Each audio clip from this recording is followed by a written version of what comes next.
Shalom, selamat pagi. Kita jumpa lagi melalui renungan harian Toraya, Selasa 13 Juni 2023. Mari dengan hati yang meluap dengan syukur kepada Tuhan, kita berikan waktu kita sejenak untuk berelasi dengan Allah kita, bahwa firman Tuhan senantiasa menjadi sentral dalam seluruh keberadaan kehidupan kita. Kita sambut firman Tuhan, kita berdoa. Bapa di sorga, firman-Mu ya dan amin. Firman yang akan menguatkan dan mengokohkan iman percaya kami. Dan dengan membaca dan merenungkan firman Tuhan, kehidupan kami boleh diubahkan hidup yang semakin mempermuliakan Allah. Di dalam nama Tuhan Yesus, amin. Markus 7 ayat 1-13, perintah Allah dan adat istiadat Yahudi. Pada suatu kali serombongan orang Farisi dan beberapa ahli Taurat dari Yerusalem datang menemui Yesus. Mereka melihat bahwa beberapa orang muridnya makan dengan tangan najis, yaitu dengan tangan yang tidak dibasuh. Sebab orang-orang Farisi seperti orang-orang Yahudi lainnya tidak makan kalau tidak melakukan pembasuhan tangan lebih dulu, karena mereka berpegang pada adat istiadat nenek moyang mereka.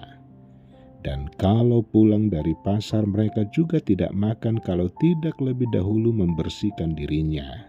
Banyak warisan lain lagi yang mereka pegang, umpamanya hal mencuci cawan, kendi, dan perkakas-perkakas tembaga. Karena itu orang-orang Farisi dan ahli-ahli Taurat itu bertanya kepadanya, "Mengapa murid-muridmu tidak hidup menurut adat istiadat nenek moyang kita, tetapi makan dengan tangan najis?"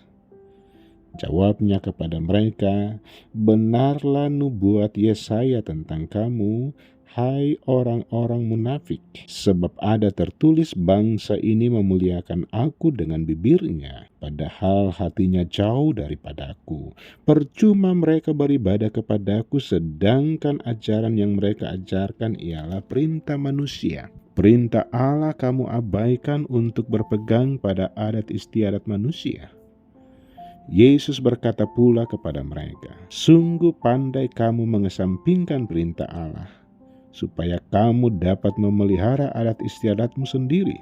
Karena Musa telah berkata, hormatilah ayahmu dan ibumu, dan siapa yang mengutuki ayahnya atau ibunya harus mati. Tetapi kamu berkata, kalau seorang berkata kepada bapaknya dan ibunya, apa yang ada padaku yang dapat digunakan untuk pemeliharaanmu, sudah digunakan untuk korban, yaitu persembahan kepada Allah. Maka kamu tidak membiarkannya lagi berbuat sesuatu pun untuk bapaknya atau ibunya.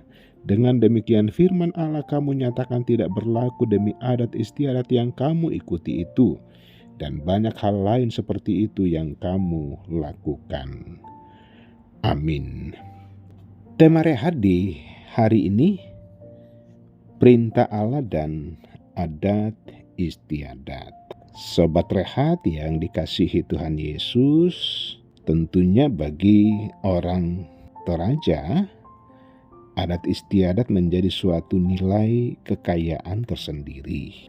Betapa tidak, adat istiadat itu menjadi daya tarik wisatawan lokal maupun wisatawan domestik untuk bertandang ke Toraja.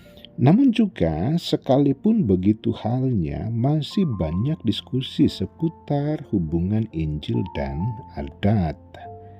Apalagi masih sering ada ungkapan dalam kegiatan adat bahwa yang penting dilakukan, bahwa ibadah seakan-akan hanya pendukung saja, dan identitas acara bahwa acara yang dilakukan adalah acara orang Kristen.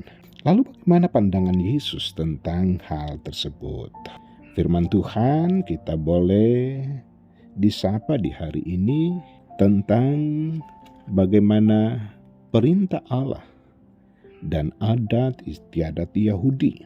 Di sana Yesus memberikan penjelasan kepada orang Farisi dan ahli Taurat yang menyalahkannya karena murid-muridnya makan dengan tidak membasuh tangan. Memang bagi orang Yahudi, sesuai adat mereka, seseorang harus membasuh tangan sebelum makan. Jika tidak, maka dia menjadi najis. Dalam keadaan itu, Yesus menjelaskan bahwa adat istiadat itu baik, tetapi bukan dalam kemunafikan seperti yang dilakukan orang Farisi. Yesus menghendaki agar perintah Allah menjadi yang utama, walaupun adat itu tetap dijalankan dan dihormati. Yang dimaksudkan bahwa nilai yang harus menggerakkan kita adalah perintah Allah, bukan karena adat istiadat yang hanya berisi kebiasaan yang dibuat oleh manusia.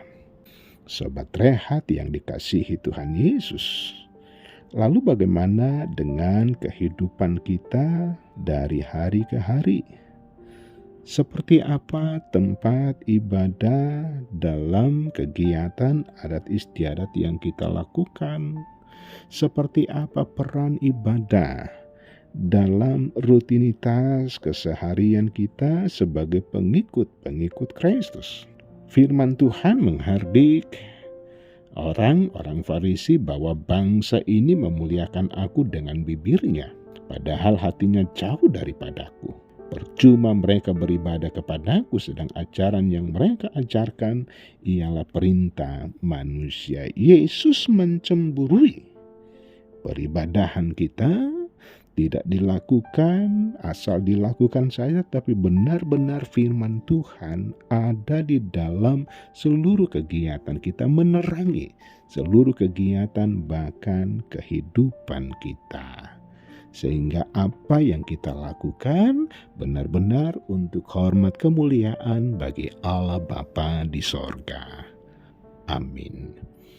Kita berdoa. Tuhan Yesus, dengan firman ini kami boleh diubahkan dan terus berjuang untuk melakukan apa yang menjadi ajaran dan perintah Tuhan Yesus.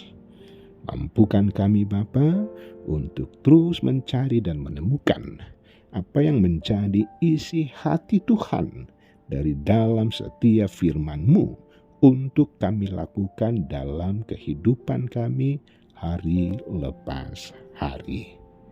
Peliharakan kami di sepanjang hari ini, dan ampuni segala dosa keterbatasan kami di dalam nama Tuhan Yesus. Amin. Sobat Rehat, demikian sapaan firman Tuhan. Tuhan Yesus memberkati.